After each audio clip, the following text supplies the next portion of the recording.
Comment fonctionne le monde qui nous entoure? Et qu'est-ce qui est réel?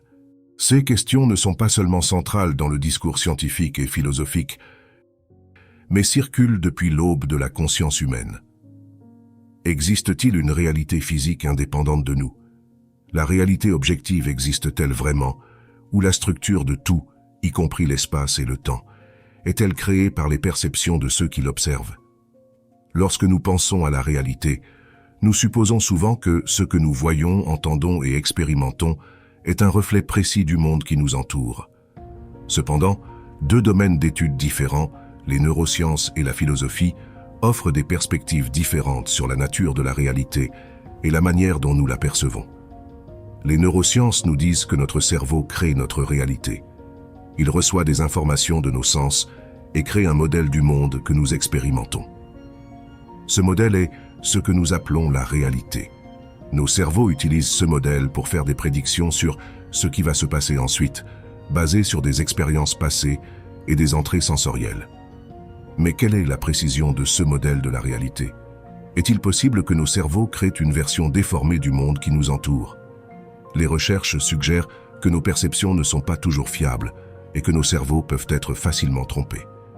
Les illusions d'optique, par exemple, montrent comment nos cerveaux peuvent être trompés par de simples stimuli visuels. Je vous montrerai plus tard dans la vidéo. D'un autre côté, la philosophie nous dit que la réalité est quelque chose qui existe indépendamment de nos esprits. Elle existe en dehors de nos cerveaux et peut être connue par la raison et l'observation.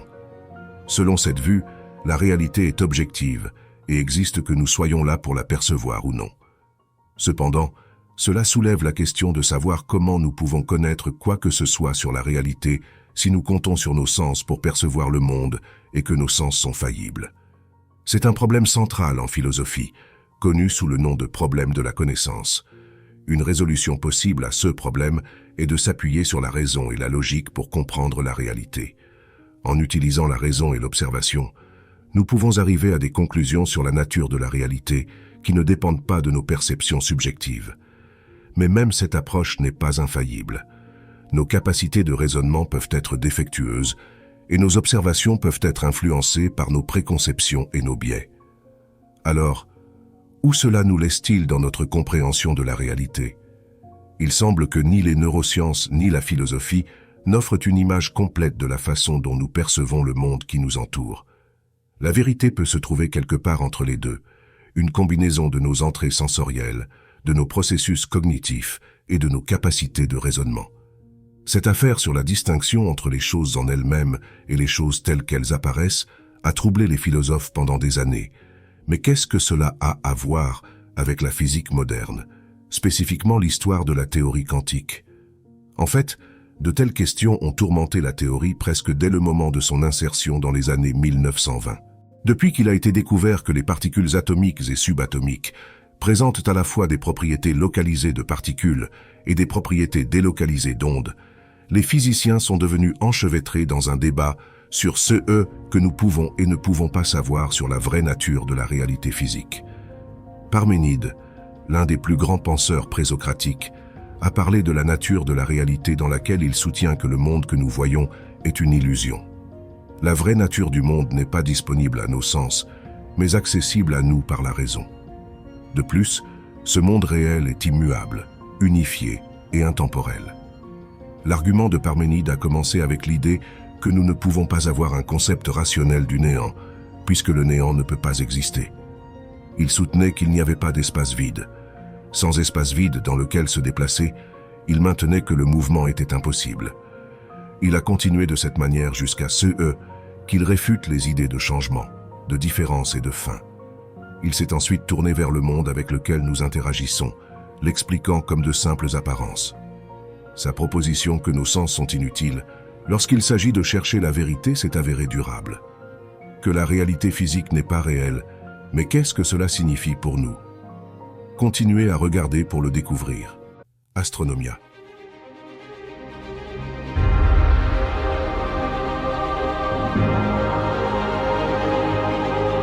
Où les mystères de l'univers prennent vie. La mécanique quantique est née de la quête intense d'une description de l'infinitésimal, pour trouver des mesures de plus en plus petites de la réalité physique.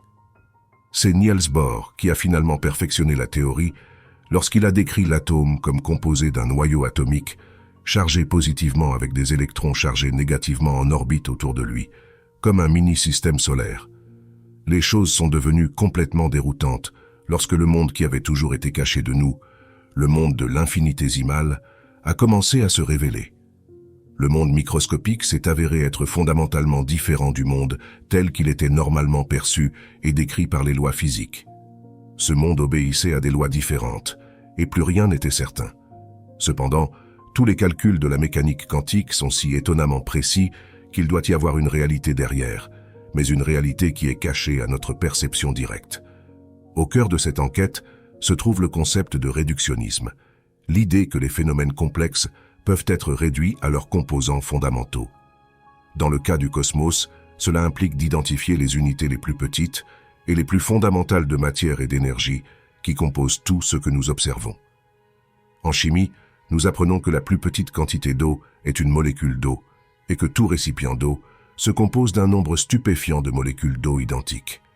La physique moderne nous dit que ces blocs de construction se présentent sous la forme de particules subatomiques tels que les électrons, les quarks et les neutrinos. Ces particules sont considérées comme les constituants fondamentaux de la matière, et toute la matière que nous voyons autour de nous est composée de diverses combinaisons de ces particules. Mais l'histoire ne s'arrête pas là. Les blocs de construction fondamentaux du cosmos vont au-delà des simples particules, s'étendant jusqu'au tissu même de l'espace et du temps. Selon la théorie de la relativité générale d'Einstein, l'espace et le temps ne sont pas des entités séparées, mais plutôt entrelacées, formant un tissu unifié à 4 dimensions connues sous le nom d'espace-temps. Dans ce cadre, l'univers n'est pas seulement composé de particules se déplaçant dans l'espace, mais plutôt d'une interaction dynamique entre la matière et la courbure de l'espace-temps lui-même. Cela conduit à des phénomènes tels que la gravité, qui est le résultat de la déformation de l'espace-temps par des objets massifs. Mais au fil des années, les scientifiques ont proposé différentes idées sur ce qui est le véritable bloc de construction du cosmos. La plus populaire qui a gagné en traction est l'information, où la réalité est faite d'informations. À première vue, cela peut sembler être un concept abstrait, mais les avancées récentes dans le domaine de la théorie de l'information ont montré que l'information est une partie fondamentale de l'univers. L'information peut être définie comme une mesure de l'incertitude dans un système. En d'autres termes, elle nous indique combien nous ne savons pas sur un système particulier. Cela peut inclure tout, de la position et de l'élan des particules aux propriétés des trous noirs. Dans le cadre de la mécanique quantique, l'information joue un rôle central. Le célèbre effet observateur nous dit que l'acte de mesurer un système quantique peut fondamentalement altérer son état. Cela implique que l'acte de mesure, ou l'acquisition d'informations, est une partie intégrante du monde quantique. De plus, des théories récentes telles que le principe holographique suggèrent que l'information peut être le tissu même de l'espace-temps. Cette idée postule que les informations dans un espace tridimensionnel peuvent être codées sur une surface bidimensionnelle, un peu comme un hologramme. Cela implique que l'univers peut être fondamentalement holographique, avec l'information servant de bloc de construction de base de la réalité. C'est parce que l'information se produit au niveau macro et se produit également au niveau subatomique. Certains scientifiques soutiennent maintenant que l'information est le seul candidat pour un tel bloc de construction qui peut expliquer sa propre existence, car l'information génère des informations supplémentaires qui doivent être compressées, générant ainsi plus d'informations dans le processus. L'espace-temps et la matière sont tous les mêmes. Ils existent un par un à partir des mêmes blocs de construction.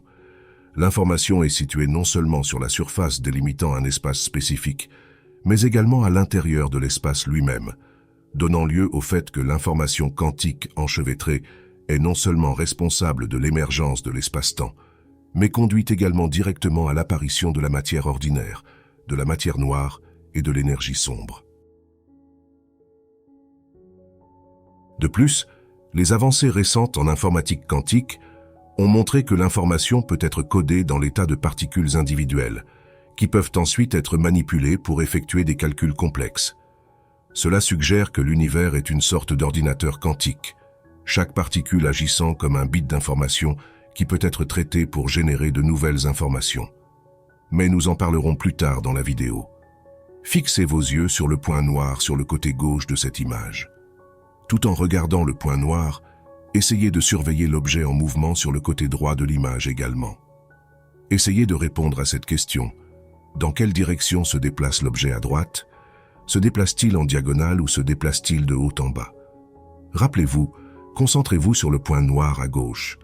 Il semble que l'objet à droite se déplace en diagonale vers le haut à droite, puis redescend vers le bas à gauche. En fait, ce n'est pas le cas. Il se déplace de haut en bas en ligne droite. Tracez-le avec votre doigt pour le vérifier. Il s'agit d'une illusion visuelle. Le patch noir et blanc alterné à l'intérieur de l'objet suggère un mouvement diagonal et confond nos sens. Comme toutes les perceptions erronées, cela nous apprend que notre expérience de la réalité n'est pas parfaite. Mais cette illusion particulière a récemment renforcé la compréhension des scientifiques de la nature de notre conscience. Il est vraiment important de comprendre que nous ne voyons pas la réalité, nous voyons une histoire qui est créée pour nous. La plupart du temps, l'histoire que nos cerveaux génèrent correspond au monde physique réel. Mais pas toujours. Nos cerveaux plient également inconsciemment notre perception de la réalité pour répondre à nos désirs ou attentes et comblent les lacunes en utilisant nos expériences passées. Si l'univers a produit des cerveaux, pourquoi l'univers lui-même ne pourrait-il pas être un super cerveau géant? Tout. Ce que nous appelons réel est composé de mesures si petites qu'il serait difficile de les appeler réelles en elles-mêmes. Nos sens ne sont que des instruments de mesure biochimique qui transforment la matière imperceptible en choses perceptibles que nous pouvons connaître et comprendre. Ils ne révèlent pas tant la réalité qu'ils nous aident à survivre. Les informations réelles émises par l'univers sont interprétées dans le cerveau plutôt que perçues directement. Le cerveau tient un masque devant la réalité, un masque que nous pouvons comprendre. Pendant ce temps, le monde réel de l'information reste dissimulé. L'une des découvertes les plus déconcertantes du passé est que l'univers n'est pas localement réel. Dans ce contexte, réel signifie que les objets ont des propriétés définies indépendamment de l'observation, comme une pomme peut être rouge même lorsque personne ne la regarde. Local signifie que les objets ne peuvent être influencés que par leur environnement immédiat et que toute influence ne peut pas voyager plus vite que la vitesse de la lumière. Les investigations aux frontières de la physique quantique ont révélé que ces deux choses ne peuvent pas être toutes les deux vraies. Au lieu de cela, les preuves montrent que les objets ne sont pas influencés uniquement par leur environnement et qu'ils peuvent également manquer de propriétés définies avant la mesure. 3 physiciens théoriciens, John Clauser, Anton Zeilinger et Alan Aspect, ont été conjointement récompensés par le prix Nobel de physique en 2022 pour une expérience de 1972 et de nombreuses expériences ultérieures montrant que la vision du réalisme local de l'univers est probablement fausse. Leur travail a clarifié ce que signifie vraiment la mécanique quantique. Les découvertes des scientifiques montrent que l'univers ne peut pas être localement réel, car les particules manquent de propriétés définies de spin vers le haut ou vers le bas avant leur observation ou mesure. Par conséquent, le simple acte d'observer une particule change son état, contredisant les règles du réalisme local. En d'autres termes, l'univers est réel, mais seulement lorsque vous le regardez. L'expérience primée par le Nobel a également démontré que 2 particules, quelle que soit la distance qui les sépare, peuvent rester enchevêtrées dans le domaine quantique. Cela contredit le réalisme local et la théorie de la relativité d'Einstein, car selon leurs hypothèses, les influences ne peuvent pas voyager plus vite que la vitesse de la lumière. En théorie, 2 particules pourraient être aux extrémités opposées de l'univers observable et continuer à être enchevêtrées, un concept connu sous le nom de non-localité. De même, l'univers ne peut pas être local, mais la physique quantique prouve que des interactions à longue distance sont possibles. Cela dit, nous ne savons toujours pas laquelle de ces propriétés est réellement fausse, ou même si les 2 le sont. Tout. Ce que nous savons, c'est qu'elles ne peuvent pas être simultanément vraies. Notre conscience filtre et interprète les informations sensorielles en fonction de nos expériences passées, de nos biais et de nos croyances. Ainsi, la réalité peut être considérée comme une construction subjective créée par notre conscience individuelle. L'origine du concept moderne de conscience est souvent attribuée à l'essai de Locke concernant l'entendement humain, publié en 1690. Locke a défini la conscience comme la perception de CE qui se passe dans l'esprit d'un homme. La définition de la conscience par Locke implique qu'il s'agit d'une sorte d'observateur interne qui nous permet de percevoir et de réfléchir sur nos propres pensées, sentiments et expériences. Cependant, cela soulève la question de savoir comment la conscience émerge en premier lieu. Qu'est-ce qui donne naissance à cet observateur interne et comment se rapporte-t-il au processus physique du cerveau? William James est généralement crédité d'avoir popularisé l'idée que la conscience humaine coule comme un fleuve dans ses principes de psychologie de 1890. Selon James, le flux de pensée est régi par 5 caractéristiques. Chaque pensée tend à faire partie d'une conscience personnelle. Au sein de chaque conscience personnelle, la pensée change constamment. Au sein de chaque conscience personnelle, la pensée est sensiblement continue. Elle semble toujours traiter des objets indépendants d'elle-même. Elle s'intéresse à certaines parties de ces objets à l'exclusion d'autres. James croyait que la conscience n'était pas juste une collection d'événements mentaux isolés, mais plutôt un processus dynamique en constante évolution. Il a utilisé la métaphore d'un fleuve pour décrire le flux continu de la conscience, chaque expérience momentanée faisant partie du courant global de la conscience. Selon James, la conscience n'est pas seulement un observateur passif du monde, mais un participant actif dans la formation de notre expérience. Il croyait que nous avons un flux de pensées qui nous porte tout au long de la journée, avec nos pensées, sentiments et perceptions, interagissant continuellement les uns avec les autres. Une théorie qui a gagné en traction. Ces dernières années est l'idée que la conscience émerge du traitement intégré de l'information qui se produit dans le cerveau. Selon cette théorie, la conscience n'est pas quelque chose qui émerge de régions cérébrales spécifiques, mais est plutôt une propriété émergente du cerveau dans son ensemble. En d'autres termes, la conscience émerge des interactions complexes entre les milliards de neurones dans le cerveau, chaque neurone agissant comme un bit d'information qui contribue au modèle global d'activité. Cependant, cette théorie ne parvient toujours pas à expliquer si tous les organismes possèdent ou non une conscience. Par exemple, les humains et certains autres animaux possèdent-ils une conscience, tandis que les bactéries et les plantes n'en possèdent pas? Les postulats, les théories, toutes les lois ne peuvent rendre compte de l'émergence de la conscience, nous laissant avec un mystère déroutant qui défie notre compréhension de base du monde naturel.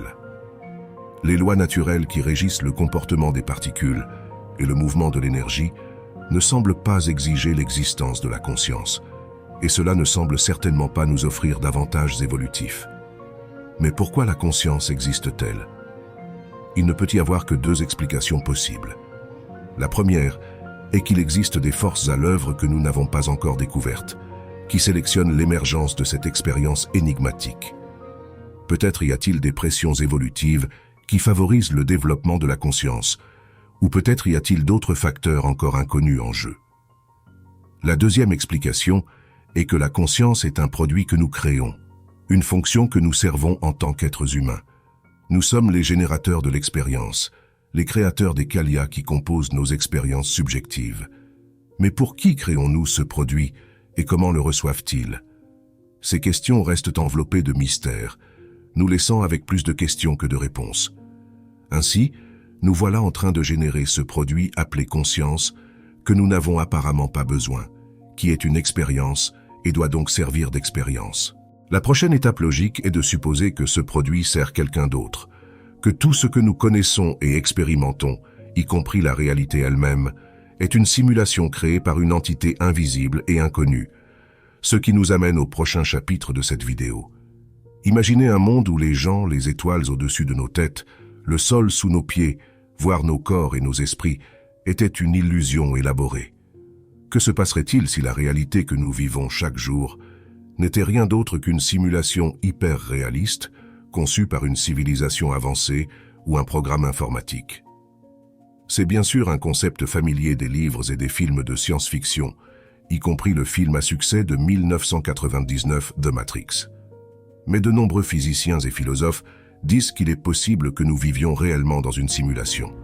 Selon Nick Bostrom, qui accepte fortement cette théorie, si nous vivons dans une simulation, alors le cosmos que nous observons n'est qu'une petite partie de la totalité de l'existence physique. Le document séminal de Bostrom intitulé « Vivez-vous dans une simulation informatique ?» explique que les générations futures pourraient avoir des méga-ordinateurs capables d'exécuter de nombreuses simulations détaillées de leurs ancêtres, de sorte que la grande majorité des esprits comme le nôtre n'appartiennent pas à la race originale, mais plutôt à des personnes simulées par les descendants avancés d'une race originale. Il est alors possible d'argumenter que si tel était le cas, nous serions rationnels de penser que nous sommes probablement parmi les esprits simulés plutôt que parmi les originaux biologiques. Depuis lors, l'idée a gagné en popularité dans la culture populaire et la communauté scientifique. Elon Musk, fondateur de SpaceX et Tesla, a déclaré célèbre que la probabilité que nous vivions dans une réalité de base est d'1 sur des milliards. Le physicien Neil deGrasse Tyson a également commenté la possibilité, déclarant que la chance que notre univers soit une simulation est meilleure que 50 contre 50. Mais la plus grande question reste, si nous vivons dans une simulation informatique, qui est le programmeur original? Ce pourrait être juste un adolescent, selon Chalmers, piratant sur un ordinateur et exécutant 5 univers en arrière-plan. Mais cela pourrait être quelqu'un qui est néanmoins omniscient ou tout-puissant à propos de notre monde.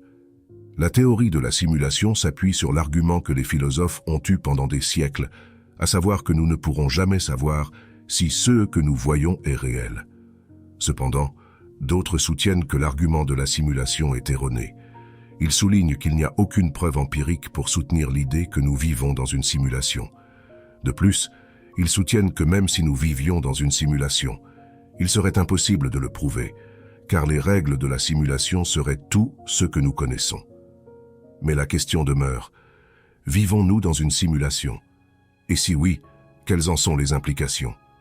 Si notre réalité n'est rien de plus qu'un programme informatique, quelle est la nature de notre existence?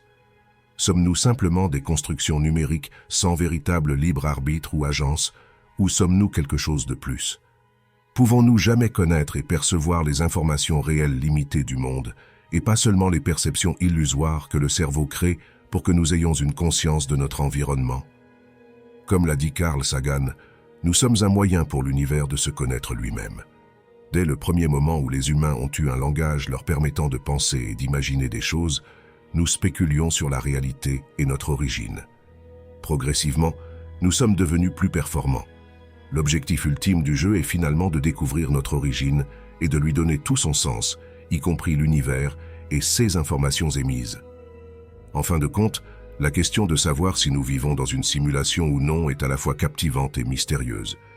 Elle remet en question notre compréhension du monde et de nous-mêmes et nous oblige à affronter les limites de notre propre connaissance et perception.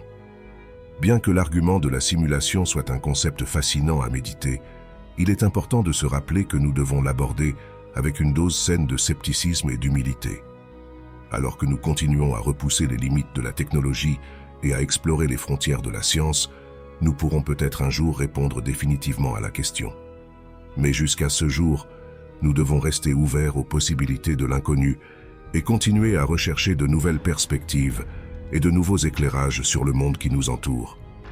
En attendant, nous devrions nous concentrer sur l'acceptation de la réalité que nous pouvons mesurer et observer, et résister à la tentation d'imposer nos propres biais et préconceptions sur le monde. Ce n'est qu'en faisant cela que nous pouvons espérer acquérir une compréhension plus profonde de l'univers et de notre place au sein de celui-ci. Alors continuons à poser des questions, à explorer les mystères du monde et à nous efforcer de découvrir la vérité, où qu'elle puisse nous mener. Une autre grande question à poser est « Pourquoi l'univers est-il finement réglé pour la vie ?» Merci d'avoir regardé et abonnez-vous.